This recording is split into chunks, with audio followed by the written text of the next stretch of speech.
nasira pa yung flood control natin. Dahil binangga ng barko,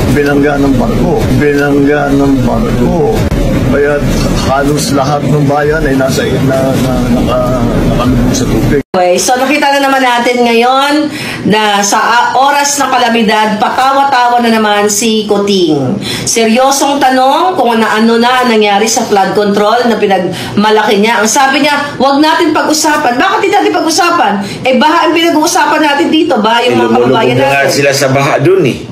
Yeah, so... Dapat natangay na lang si Marcos at yung babaeng bruha na asawa niya doon sa dagat doon sa Pasig.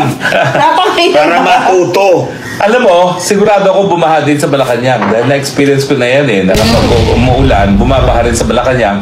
At kahit pa paano, there is a God. Kasi yung baha doon mabaho galing sa Pasig River. So there is a God, I guess. No? Yeah. No, ang tingin ko nga eh. Sinampal si Marcos ng Diyos. Yes. Kasi pagkatapos yung sinabing may 5,500 siya, the next day, nagbaha. Para siguro sabi ng Diyos, napakasinungaling mo ha. Nagkaroon ng kalamidad sa Pilipinas. Oh, so siguro naman narinig nyo na pinagbiyabang ni Ngagba. Yung 5,500 flood control sa kanyang zona. Yes. At ang siya itinanong, dito ka, at ang siya itinanong, abay, ayaw sumagot. Tumawa na naman. Parang same answer nung tinanong siya doon sa kanyang pulburon.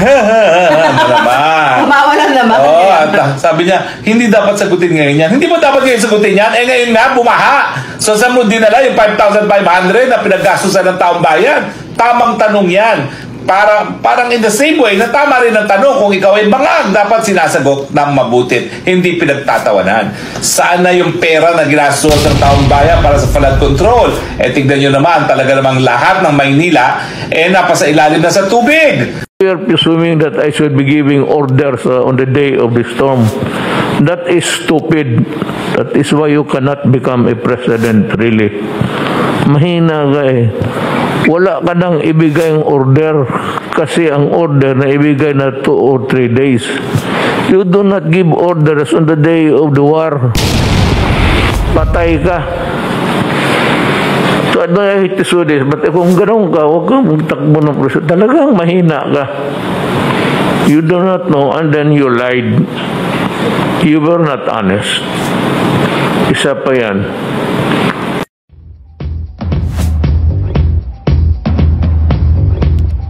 Well, anyway, so okay naman yan. Spokes ngayon, nagkaroon ng kalamidad sa Pilipinas. So siguro naman narinig nyo na pinagbiyabang ni Ngagba. Yung 5,500 flood control sa kanyang zona. Yes. At ang siya itinanong, dito ka, at ang siya itinanong, abay, ayaw sumagot. Tumawa na naman. Parang same answer nung tinanong siya doon sa kanyang pulburon. Tumawa lang naman. At sabi niya, hindi dapat sagutin ngayon yan. Hindi mo dapat ngayon sagutin yan. Eh ngayon na, bumaha. So saan mo dinala yung 5,500 na pinaggastusan ng taong bayan? Tamang tanong yan. Parang in the same way na tama rin ang tanong kung ikaw ay bangag, dapat sinasagot ng mabuti, hindi pinagtatawanan. Saan na yung pera na ginastos ng taong bayan para sa flood control? Eh tignan nyo naman, talaga namang lahat ng Maynila napasa ilalim na sa tubig. So walang silbi yung mga 5,500 na flood control sa pinagmalaki sa zona. So ano pang nangyari doon sa mga iba niya? Pinagmalaki sa zona. From 2022-23, ang total budget is like 544 billion. 544 billion, tapos gano'n ang baha ngayon? Nature has a way of exposing the corrupt people. Yun na nga nature became the fact checker.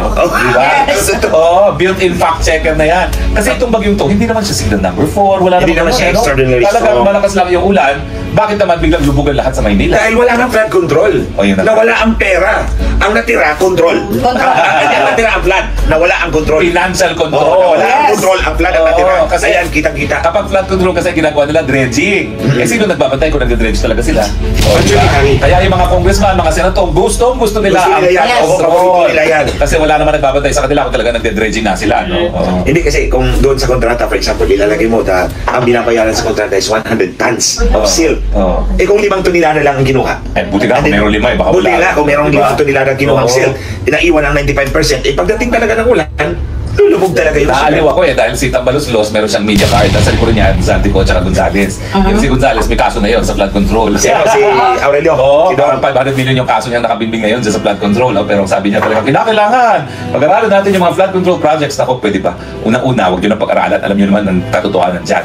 Wala kayong ginagawa. Talagang binubusa lang ang mga proyekto na di umano ay para sa flood control. Dahil kung meron kayong ginawa dyan, hindi tayo magbabahan ng gaya nito. Paborito talaga nila yung flood control dahil madali talagang nakawi ng pera. Oo. And there you see the evidence now. Yeah, What actually, everybody to see. sabi ko nga kahapon sa vlog ko, di ba ang bagyo naman, hindi naman yung surprise na dumarating. Oo, sanay na tayo dyan. Dapat pinaghahandaan. Oo, malayo kaso, pa, alam na natin. ang pinaghandaan nila, paano kontrolin nyo? Pulboro, di na. Hindi. Natataka nga ako, gusto maganda para sa bagyo, abay tenga pinag-uusapan, ang tenga ng presidente. Ano kaya yun? Pag tenga ng presidente, mahiwaga, kailangan mag-aralan. No? So mga kaibigan, lahat tayo, tingnan nyo ang mga tenga ninyo. Okay. Pero tayong pantay-pantay yung tenga. Oo. Anyway, so nakita na naman natin ngayon na sa oras ng kalamidad, patawa-tawa na naman si Kuting. Seryosong tanong kung ano na nangyari sa flood control na pinagmalaki niya. Ang sabi niya, huwag natin pag-usapan. Bakit hindi natin pag-usapan? Baha ang pinag-uusapan natin dito. Baha yung mga Lumulubog kababayan na nga natin. sila sa baha dun eh. Yeah, so Dapat natangay na lang si Marcos at yung babaeng bruha na asawa niya doon sa dagat doon sa Pasig. Para matuto. Alam mo, sigurado ako bumaha din sa Malacanang. Dahil na-experience ko na yan na kapag umuulan, bumabaha din sa Malacanang. At kahit pa paano, there is a God. Kasi yung baha doon, mabaho, galing sa Pasig River. So there is a God, I guess. Yeah. No, tingin ko nga eh. Pinatiman din sila. Sinampal si Marcos ng Diyos. Yes. Kasi pagkatapos ng sinabi may 5,500 siya, Correct. the next day, nagbaha. para siguro sabi ng Diyos, napakasinungaling mo ha. Eto sa'yo. Hindi, napakasinungaling mo, bangag ka pa. Sinungaling ka pa. Yes. Ay, nako. So anyway, mga palangga, nangumusta lang kami. Medyo pagod na rin ang aking mga... Alas 3 na umaga Alas po 3 dito na. sa LA. Oo. Oo. So, yeah, final message nyo. Well, alam niyo po, talaga naman pong sa mga panahon ngayon, kinakailangan maging maisog, maging matapang, manindigan. Dahil kung hindi, talagang ang mga korap sa gobyerno mananaig. Correct. You know, mga kababayan, kanya-kanya tayong sakripisyo para sa bayan natin. Kami ni Hari kanina, we have breakfast in New York, Oo. lunch in Washington, and dinner here in Los Angeles. Hindi nga namin At 3 a.m. if we are able to keep track of the time o kung may sapat tayong tulog, di ba? O, nangarag na talaga kami. But we will do it again and again if only to win this battle for our people. Pero kailangan namin yung tulong ninyo, nating lahat. Alright. Thank you. I'll see you later. How about the flood control project? Kumusta po yung situation? I don't think we can really talk about that now. What we need to talk about is how to bring help to the people who are in trouble. So you have Nasira pa yung flood control natin. Dahil binangga ng